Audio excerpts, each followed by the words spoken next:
Hi అండి, నమస్తే. Welcome to my channel home melodies.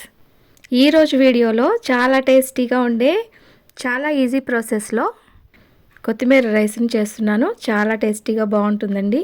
దీనికి అవసరమైనవి 3 కట్టలు కొత్తిమీరని, ఫ్రెష్ కొత్తిమీరని తీసుకోవాలి. ఒక 6-7 పచ్చిమిరపకాయలని, చిన్న అల్లం ముక్కని తీసుకొని పక్కన పెట్టుకోవాలి. ముందుగా తాలింపుకి అవసరమైనవి ఆవాలు, జీలకర్ర, మినపప్పు తీసుకోవాలి. 1 స్పూన్ వరకు తీసుకున్నాను. మసాలా దినుసులు కూడా తీసుకొని పక్కన పెట్టుకోవాలి. పచ్చిమిరపకాయలు, కొత్తిమీరని, అల్లాన్ని మిక్సీ జార్లో మెత్తగా గ్రైండ్ చేసుకోవాలి.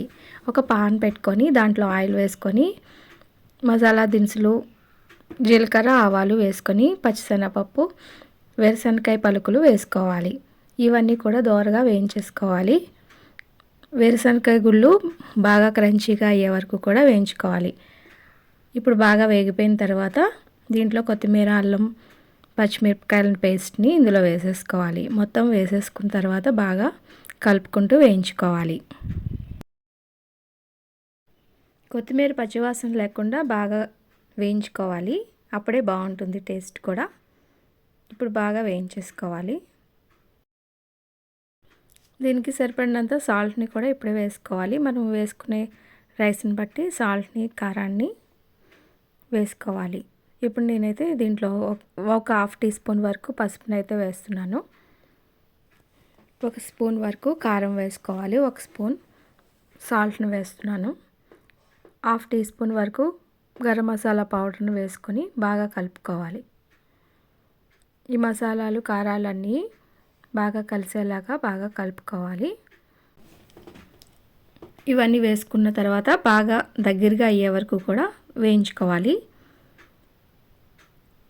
ఇలా చూస్తున్నారు కదా, ఇలా దగ్గరగా అయ్యే వరకు కూడా బాగా వేయించుకోవాలి. అప్పుడే పచ్చివాసన అది పోతుంది. ఇప్పుడు దీంట్లో కొంచెం వాటర్ వేసుకొని రోస్టెడ్ చేసుకున్న జీడిపప్పు పలుకులని ఇందులో వేసేసుకోవాలి. ఇవి వేయడం వల్ల చాలా క్రంచీగా బాగుంటుంది. వేరుశనగకాయ పలుకులు, జీడిపప్పు వేయడం వల్ల చాలా బాగుంటుంది టేస్ట్ కూడా. ఇప్పుడు బాగా నూనె పైకి తేలే వరకు కూడా వేయించుకోవాలి.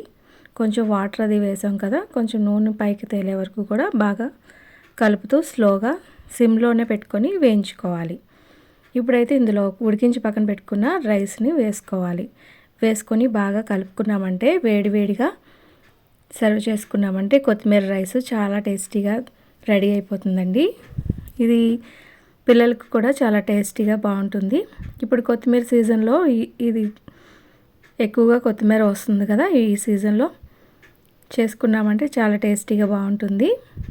రైతాతో కానీ, పెరుగుతో కానీ, ఉల్లిపాయలతో సర్వ్ చేసుకున్నామంటే చాలా టేస్టీగా వేడివేడిగా తింటే కొత్తిమీర రైస్ చాలా బాగుంటుందండి. మీరు కూడా ఒకసారి ట్రై చేసి చూడండి. మీకు ఎలా వచ్చిందో కూడా కామెంట్ చేయండి. వీడియో నచ్చితే లైక్ చేయండి, షేర్ చేయండి. మరిన్ని వీడియోస్ కోసం నా ఛానల్ని సబ్స్క్రైబ్ చేసుకోండి. Thank you for watching.